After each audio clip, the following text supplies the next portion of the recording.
అన్ని ఎంపీ స్థానాల్లో టీఆర్ఎస్ గెలిస్తే రాష్ట్రానికి భారీగా నిధులు తెస్తామన్నారు ఆ party working president KTR. Parliament ఎన్నికలకు పార్టీ శ్రేణులను రెడీ చేసేందుకు వరుస సన్నాహక సభల్లో పాల్గొంటూ నేతలు కార్యకర్తలకు దిశానిర్దేశం చేస్తున్నారు. ఇవాళ మెదక్, మల్కాజ్గిరి నియోజకవర్గాల్లో సభలో పాల్గొన్న కేటీఆర్ ఏ పార్టీతో తమకు పోటీ లేదని చెప్పారు.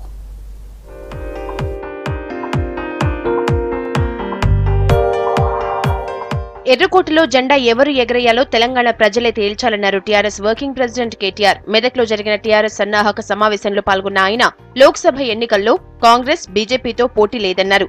తమలో తమకే మెజారిటీ విషయంలో పోటీ ఉంటుందని చెప్పారు కేటీఆర్. రాష్ట్రానికి 1,00,000 ఓట్ల అదనపు నిధులు తీసుకొచ్చే సత్తా టీఆర్ఎస్ కే ఉందన్నారు. ఒక్కొక్క పార్లమెంట్ సభ్యుడే రేపు కీలకం కాబోతా ఉన్నాడు. ఒక్కొక్క ఓటే తెలంగాణ ప్రజలిచ్చే ఒక్కొక్క ఓటు రేపు కీలకం కాబోతా ఉన్నది.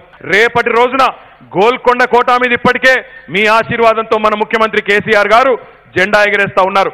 హస్తినాపురంలో, ఢిల్లీలో ఎవరు జెండా ఎగరేయాలనో తెలంగాణ ప్రజలు నిర్ణయించే పరిస్థితి తప్పకుండా 16 స్థానాలు మీరు టీఆర్ఎస్ సైనికులను, కేసీఆర్ సైనికులను ఢిల్లీకి పంపిస్తే తప్పకుండా ఉంటదనే మాట నేను ఈ సందర్భంగా మీకు విజ్ఞప్తి చేస్తా ఉన్నా. గత ప్రభుత్వాల పాలనలో నిర్లక్ష్యానికి గురైన మెదక్ జిల్లాను మెతుకుసీమగా మార్చడం కేవలం కేసీఆర్ కే సాధ్యమన్నారు మాజీ మంత్రి హరీష్ రావు. ఉద్యమ స్ఫూర్తితో మెదక్ పార్లమెంటు స్థానంలో 5 లక్షల మెజారిటీ ఇవ్వాలని కోరారు. మెదక్ జిల్లా అయిందంటే, సిద్దిపేట జిల్లా అయిందంటే కేసీఆర్ గారు ముఖ్యమంత్రిగా ఉండడం వల్లనే ఇవాళ ఈ 2 జిల్లాలు జరిగినాయి. అభివృద్ధికి నమూనా మన గజ్వేల్ నియోజకవర్గం. దేశానికే ఆదర్శంగా ఇవాళ గజ్వేల్ నియోజకవర్గం అభివృద్ధి పథంలో ముందుకు సాగుతా ఉంది.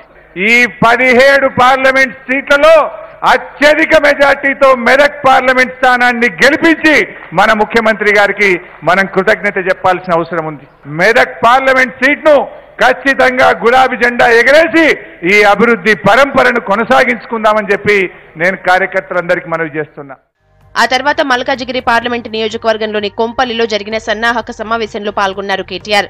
లోక్సభ ఎన్నికల్లో ప్రాంతీయ పార్టీలదే హవా అన్నారు కేటీఆర్. రాష్ట్రంలో మిషన్ కాకతీయ, మిషన్ భగీరథ పథకాలను మెచ్చుకున్న కేంద్ర ప్రభుత్వం వాటికి పైసా నిధులు కూడా ఇవ్వలేదన్నారు. 24,000 కోట్లు ఇవ్వాలన్న నీతి ఆయోగ్ సిఫార్సులను కూడా పట్టించుకోలేదన్నారు కేటీఆర్. 16 ఎంపీ స్థానాలు టీఆర్ఎస్ గెలిస్తే కేంద్రంలో ఏ సర్కార్ ఉన్నా మన రాష్ట్రానికి నిధులు తెచ్చుకుంటామన్నారు. ఎక్కడెక్కడైతే ప్రాంతీయ పార్టీలు బలంగా ఉన్నాయో అక్కడ ఈ జాతీయ పార్టీలుగా చెప్పుకునే ఈ 2 పార్టీలకు కూడా పెద్దగా అవకాశం కనబడడం లేదు.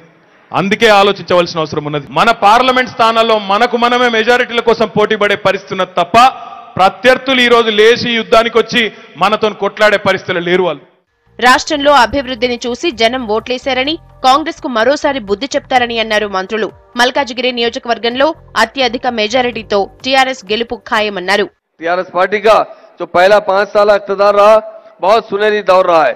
सीएम साहब का जो सपना है इस तेलंगाना को सुनहरी तेलंगाना बनाना है, तो वही बना सकते हैं. वो एक बड़े महान और महात्मा लीडर है. हिंदुस्तान में अगर कोई लीडर है वो हमारे केसीआर साहब है. ప్రజలందరూ కూడా మన వైపే చూస్తున్నారు. ప్రజలు కూడా మనని నమ్మిండ్రు, టీఆర్ఎస్ పార్టీని నమ్మిండ్రు, మన సీఎం కేసీఆర్ గారిని నమ్మిండ్రు, మన కేటీఆర్ గారిని మన వర్కింగ్ ప్రెసిడెంట్లు నమ్మిండ్రు. కాబట్టి పెద్ద ఎత్తున ప్రజలు వాళ్ళకు మనం కొట్లాడేదంతా కూడా మెజార్టీ కోసమే. 16 సీట్లో 17 మనమే గెలుస్తున్నాము. కాంగ్రెస్ లేని, బీజేపీ లేని ప్రభుత్వాలు దేశంలో రావాలని వారు ఏ విధమైనటువంటి ఆలోచన విధానంతో ముందుకెళ్తుండ్రో తప్పకుండా అది సక్సెస్ఫుల్ గా ముందుకు వెళ్ళడమే కాకుండా మరి కేటీఆర్ గారి నాయకత్వంలో తప్పకుండా పార్టీ బలపడడమే కాకుండా ప్రజలలో కూడా ఒక నమ్మకం, విశ్వాసం ఉంది. టీఆర్ఎస్ తరపున ఏ ఎంపీ నిలబడ్డా ముఖ్యమంత్రి కేసీఆర్ ని చూసి ఓట్లేయాలని పిలుపునిచ్చారు కేటీఆర్.